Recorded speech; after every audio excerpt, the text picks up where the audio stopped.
Et si vous êtes là, c'est que vous êtes sûrement intéressé par le fait d'overclocker son écran. Je vous renvoie à la vidéo de Screeny, auquel il avait parlé de l'overclock d'écran. Le problème, c'est qu'il a montré comment est-ce qu'on l'overclock dans le cas d'une carte graphique AMD.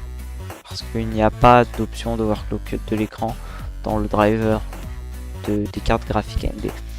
Du coup, je vais vous montrer comment overclocker votre écran sur une carte graphique Nvidia. Alors, bon, déjà, si vous ne savez pas si vous avez une carte graphique AMD ou Nvidia, il vous suffit d'ouvrir le gestionnaire de périphériques, donc clic droit sur le bouton du menu démarrer et gestionnaire de périphériques. Carte graphique, puis là, si c'est une Nvidia, il y aura marqué Nvidia. Si vous êtes sur une AMD, il y aura marqué AMD au début. Et si vous êtes sur une très vieille carte graphique, il y aura marqué ATI, et ce sera, mais ATI, c'est le AMD de l'époque. Avant qu'il se fasse, avant que ATI se fasse racheter par AMD. Donc, j'ai failli oublier, mais pour ouvrir le panneau de configuration Nvidia, c'est clic droit sur le bureau et ouvrir le panneau de configuration Nvidia. Normalement, vous avez accès au panneau de configuration Nvidia. Sinon, c'est que vos drivers ne sont pas installés. Et foncez installer le logiciel GeForce Experience. Si vous êtes sur une carte Nvidia, bien sûr. Puis, dans le panneau de configuration Nvidia, pour overclocker votre écran, vous aurez du coup la résolution de votre écran.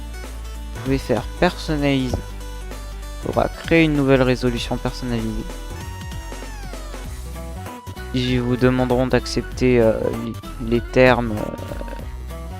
Vous demanderont d'accepter une licence. Donc, vous demanderont d'accepter quelque chose, vous l'acceptez. Et c'est ici que ça se passe. Vous pourrez ici ajouter des choses comme modifier la résolution, modifier la fréquence de rafraîchissement. Juste que je préviens, la résolution n'est pas... Juste que je préviens, la résolution ne... C'est pas parce que vous mettez de la 4K que votre écran va être en 4K. Là, c'est la dalle de l'écran qui ne permet pas, qui ne vous permettra pas de le faire.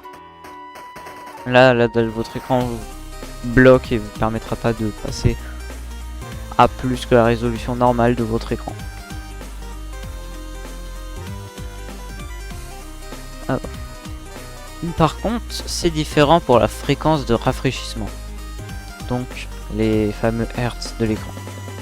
Pour ceux qui savent pas, Hertz, c'est un moyen de compter quelque chose qui se passe plusieurs fois par seconde.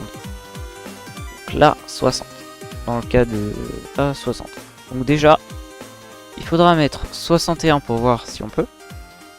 On peut tester, dans mon cas, je l'ai déjà. Mais une fois que si ça réussit et que vous acceptez, si vous remontez, vous retrouverez une catégorie personnalisée avec une résolution différente avec du coup le nombre de Hertz que vous avez choisi. Vous pourrez faire appliquer et tada. Par exemple là du coup, je suis en 61 Hz et il me suffit maintenant de créer une deuxième puisqu'on peut pas éditer une résolution sur laquelle on est, et puis essayer d'augmenter encore de 1 pour aller à 62, de tester, voir si ça marche. Dans mon cas, je sais que ça ne marche pas,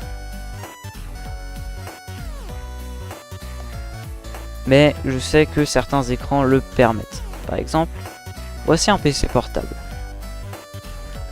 Ce PC portable est un PC qui a quand même peut-être 15 ans. Enfin, il y a peut-être 15 ans, enfin, peut-être pas, mais pas 15 ans quand même. Mais il date quand même d'il y a pas mal de temps. Il y a bien plus d'une dizaine d'années, ce PC. Et bah cet écran, quand j'utilisais encore ce PC portable, j'avais pu l'overclocker à 125 Hz.